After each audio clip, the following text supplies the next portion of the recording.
Data released by the National Bureau of Statistics shows that the Consumer Price Index, which measures inflation, fell for a fourth straight month in May, dropping to the lowest in a year to 16.25. This is as growth in prices of most goods, except food, eased.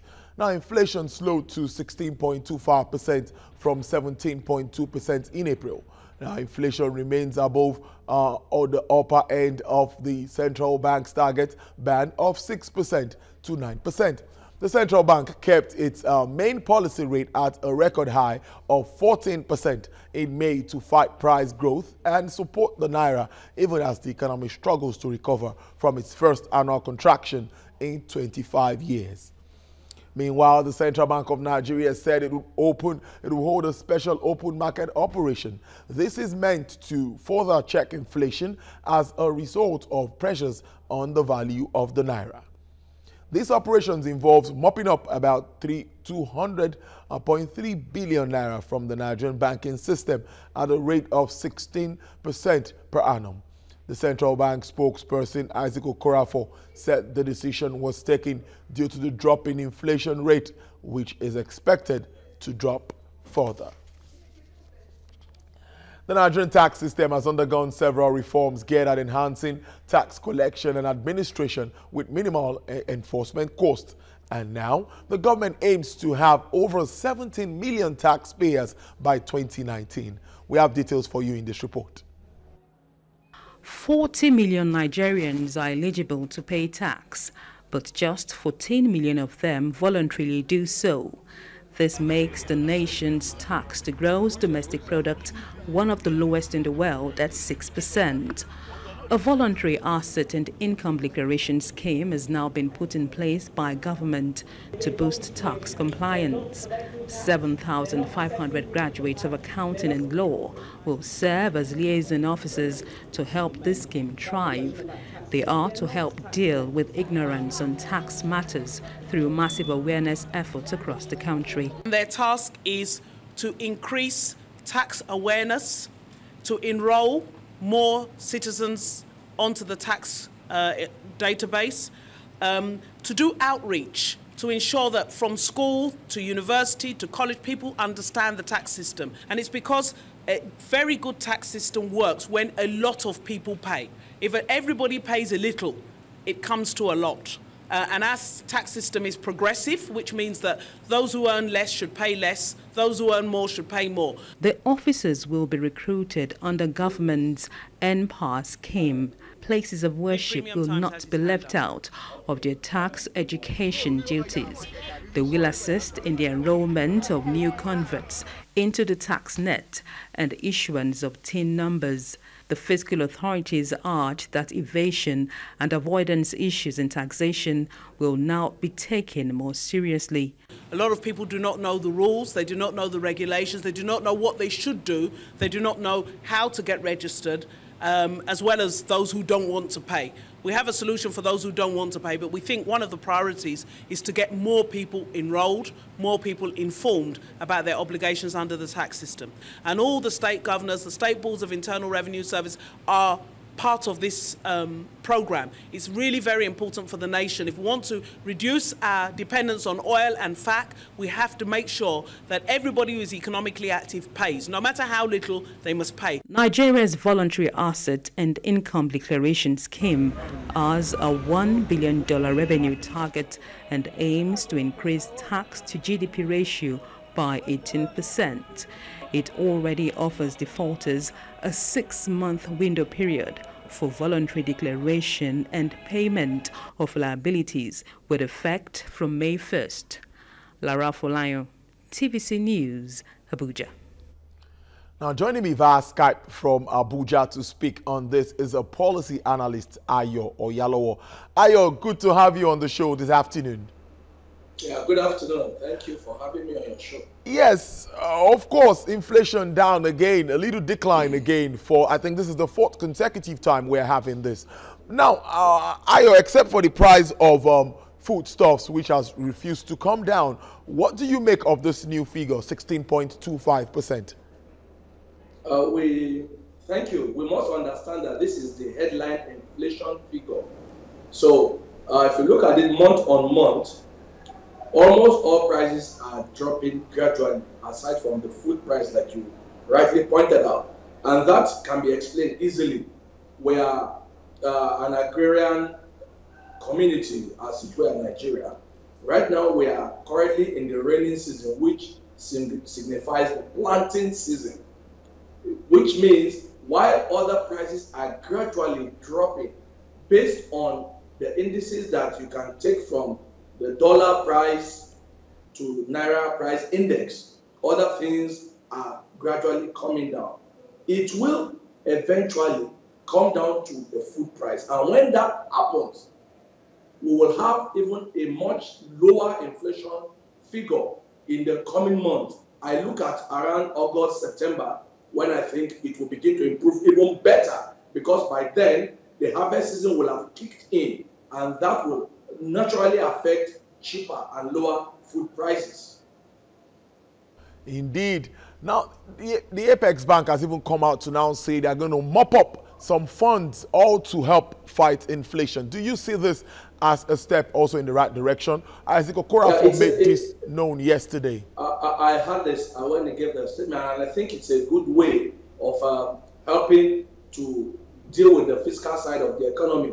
But one thing that we must not lose track of is that the FG will have to take a pragmatic approach. When I say pragmatic approach, you remember when prices of food were going up astronomically, they constituted a task force to look into why we have high food prices. Now, I want to see the report of that task force, because as it were now, based on all the indices available to us, it is clear that we are producing almost enough rice to feed the entire Nigeria. Yet the price of rice is still high. Something is wrong somewhere. There is a disconnect. So this is the time for the federal government also to assist the CBN. While CBN is mopping up to reduce price of goods, federal government must also work on making sure that price of food, because no matter how you look at inflation, if food prices are still high, people will still grow. I can tell you clearly that prices are dropping, because I did my own personal market survey. I bought tires for my car too by March, and the price was 35,000. I went back just last week to check. I found out that the particular tire, the same brand, the same size, is now at 28,000 naira, which means there's been a marginal improvement on that area. So other goods are gradually coming down, but food prices, which is the one that affect the pocket of the common man, must also be positively affected, so that Nigerians can all smile on in this area. Ayo, this case you just painted now, you're telling us about the drop in the price of the tire and all of that. Well, one thing remains very paramount and we have to take into cognizance is the Nigerian factor. I don't know, I just want us to be very realistic here. Many Nigerians believe that once prices go up, it's difficult to come down. So a man wants food on his table, and listening to 16.25 and all of that. Like I said, Tolu, I said when all indices work together, it will automatically affect other areas. Okay. And if I give you an example of tire, that means some other goods are coming down. If the market woman that used to take a car from her shop to the market, from the market to her home for maybe let's say 10 naira, and suddenly the price comes down to 2 naira, to 8 naira or 7 naira, it should affect our price. Now, that is why I say the federal government must have to be pragmatic. Let us know what the result of that task force that they set up earlier in the year, what was the result, what was the outcome? Because in reality, prices of goods are coming down. I was talking to some of my colleagues this morning. I said I bought a tin of milk for 210 naira 3-4 months ago, but the last time I checked, it is now 190 naira. So if other things are coming down, food prices must be affected, but we have to take pragmatic steps and a pragmatic approach towards achieving food sufficiency and cheaper food prices. So that is where the federal government must come in. You cannot just be saying we are growing enough rice. You must understand why the prices of rice is still high, for instance. So those are areas where the task force that has been consulted must look into, so that we can have a holistic approach, not this piecemeal. If the CBN is doing its own part, other people must have to join in, so that we can achieve a synergy and a proper pricing in terms of goods and services in Nigeria.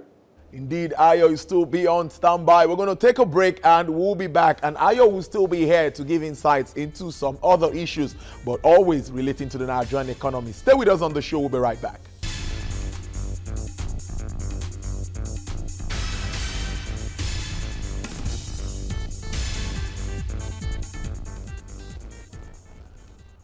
Well, thank you for staying with us. Well, we're looking at issues surrounding the Nigerian economy. At first, looking at the data, that's the inflation rate, which is gradually declining. But now, another very important thing we're going to be talking about is the tax system and the moves by the federal government. I still have the policy analyst, Ayo Oyalowo, via Skype, and we are still discussing all of these issues. Now, Ayo, part of the efforts by the Nigerian government to diversify the economy is to look away from crude oil proceeds. And one very important way they've identified is taxation.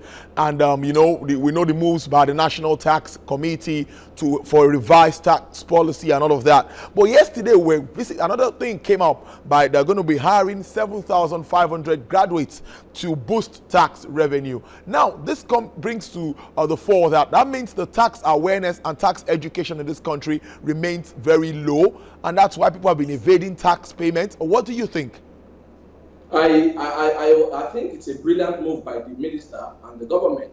Rather than impose higher taxation on the few who are already in the tax net, and then by so doing increase their burden, let's widen the tax net. The sincere truth is that if we have more people paying the same kind of tax we already have, we will automatically double let's assume, for instance, we have 6 million people being taxed. You are able to increase the number to another 6 million. You don't necessarily have to double the tax. You've automatically, double taxation. You've automatically doubled the number of people that are paying, which means if you are earning, let's say, 1 million from tax, automatically you will earn 2 million if you're able to double the number. So for me, it's a brilliant move that we want to, rather than impose more taxation or higher tax figures, you are increasing the number. If you are able to do that, then you will be able to earn more money without having to increase the burden of the people. Increase the burden of the people who are already paying tax. So for me, it's a brilliant. I applaud it. I hope it works as it is has been expressed by the Minister of Finance. Now, indeed, state governments would be carried along in this new process. According to the minister, she said they are all involved. That's the state internal revenue services. But many have also argued that taxpayers want to see what the government uses, what the government does, or make judicious use of the funds being made from taxation or being accrued from taxation. Now, how would you commend some state governments, looking at the way it's been? I'm sure you are in your Lagos studio right now as we speak, isn't it? Yes. And I'm very sure you are very proud to pay your tax in Lagos State. Indeed. You can see your tax money working. And the same goes for another state in the north here, Kaduna State. The government of Kaduna State has been able to improve not just tax collection, they have been able to, rather than multiple taxation, what Kaduna State did is a brilliant model that can be copied. What they did was they had just one single taxation for the entire state. So both local and state government is captured. Now what they now do is if you are taking XY from a local government knows what will accrue to them at the end of that tax month. So what they have done is, rather than tax people, local government come and harass you, state government come and harass you, no, you just pay to only one body. Now both the state and the local government now know how they share the tax coming from each community and local government. For me, partnering with the state by the federal government is a brilliant move because the states are closer to the people. So if they have a proper way of working the mathematics such that nobody feels cheated, then everybody will work together. And if that happens, even Nigerians will have a higher say in how their money is spent. For now, many of us don't care if our leaders, political leaders, that is, are stealing our money because we're not involved. But if I know that my tax is involved in this money, then I will watch more how my money is spent. So I think this is a brilliant move also by the federal government to involve the state so that together they will partner and they can now increase and widen the tax net. And I tell you truly, look at a country like Britain. They don't really have resources like we do here. They are not taking crude oil money to fund their economy. They fund their economy. Most of it comes from taxation. And I think it's a good idea. If we can do the same thing in Nigeria, you will no longer depend on crude oil and only one source, but you can look at tax and maybe other areas, mining, agriculture, and other areas to increase government revenue. Ayo, as much as this remains a welcome development, many have also brought the issue of, are we not putting into consideration the unemployment rate in the country? Some people don't even have sources of income. How can you? But this will also improve, the economy. If those who can pay are not paying, they are cheating the system. But if they can pay, then the government can now create more enabling environment for jobs. I keep saying it. Government should not be the one creating jobs. Government should only create the enabling environment. And if you look at the current budget, they have already earmarked so much for capital development, which is infrastructure. If you're able to develop infrastructure, make the environment easier, and then you remember also the executive order that was signed in terms of ease of doing business. If you put all these things together, it will make it easier for people to thrive. You don't wait for the federal government to create jobs in the first place. You rather want them to make it easier for you and I to run our small business. SMEs is the heaven for economic development anywhere in the world. You can't grow an economy without the SME. So I think we should rather hold the government accountable to the ease of doing business, to making business environment more friendly for Nigerians. If that is done, then you can create more jobs. So you just have to trust them to do the right thing this time around. Indeed, indeed. Ayo, now there was a question I asked initially. I'm talking about the level of awareness of payment of tax. Yeah, I think that's why they want to employ the 7,500 people. I think their job will be to create more awareness, to let people understand why they need to pay tax. Like I just gave you an example. You are in Lagos. You already know why you should pay your tax. You can see the result of your tax. So if that is replicated around these 35 other states in Nigeria, including the FCT, that is 36, then you will be able to say, yes, we are doing well. So I think that is why they want to employ those 7,500 people. And I think they should work with other agencies like the National Orientation Agency, the Ministry of Information, both the federal and the state Ministry of Information, and both the state National Orientation Agencies. If Nigerians understand this thing better, I think it will augur well for us as a country. Because states that people see tax money being used judiciously, you don't have to chase people around to pay their taxes. Nobody chases you in Lagos to pay your tax. You know you should pay because you can see the result of the tax. If we're able to replicate that all over the country, I think it will help. Awareness is the key to getting a good result in this area. Policy analyst Ayo Oyalowo, it's always a pleasure talking to you. Thank you for joining. Thank you, Tokwe, for having me.